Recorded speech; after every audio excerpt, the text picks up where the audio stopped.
The story behind the blue pumpkins.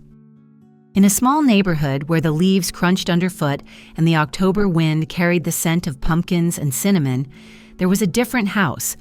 It wasn't its size or its brick walls that made it unique, but the pumpkins that adorned its garden. They weren't orange like the others. They were blue pumpkins. Aldo, a handsome, strong man in his mid-40s, lived there. Each year, he meticulously decorated his house for Halloween, but for some time now, his pumpkins had been that particular shade of blue. The rumor around town was that he had grown tired of the traditional, that he liked to stand out. Some called him eccentric.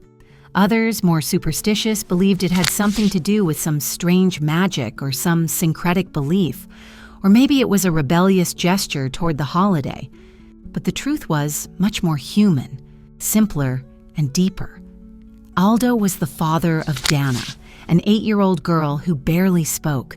Dana loved the Halloween lights, the costumes, and the colors, but she was different.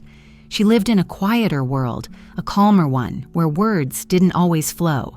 She was autistic, and her way of seeing the world was full of nuances that few could understand. Every year, Aldo watched as Dana enjoyed looking at the decorations from the window. But when it came time to go trick-or-treating, she stayed behind. She didn't understand the words trick or treat, didn't know how to interact with the other children, and adults often didn't know how to react to her silence. Many thought she was rude, that she lacked manners, and some even closed the door without offering her a smile. This broke Aldo's heart. Then one day, while researching, he came across an idea that would change how his daughter could celebrate Halloween: blue pumpkins. In his research, he discovered that blue pumpkins were a symbol used by families like his to indicate that an autistic child was celebrating. They weren't asking for words, just understanding. Aldo decided that this year, his house and Dana's would be filled with blue pumpkins. On October 31st, Dana went out with her blue pumpkin in hand. She walked timidly between the other houses, her eyes full of wonder, but silent.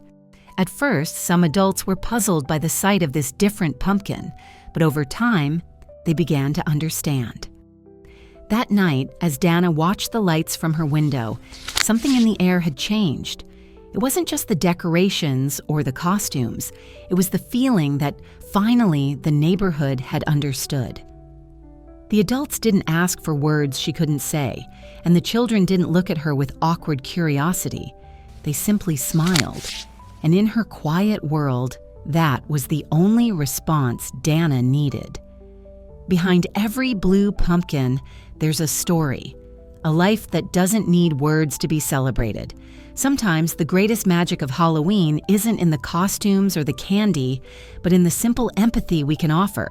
And so, in that small neighborhood, the blue pumpkins became a symbol of something more than tradition, a reminder that all of us, in our own worlds, deserve to enjoy the fantasy, the magic, and most of all, the understanding. When you see a child with a blue pumpkin and they knock on your door but don't speak, don't think of them as rude or impolite. Many children with autism are nonverbal. They won't say trick or treat, and they might not smile. Just understand the meaning behind that blue pumpkin. It's part of their world. It's simply a condition. They too enjoy the magic. They too deserve to enjoy Halloween.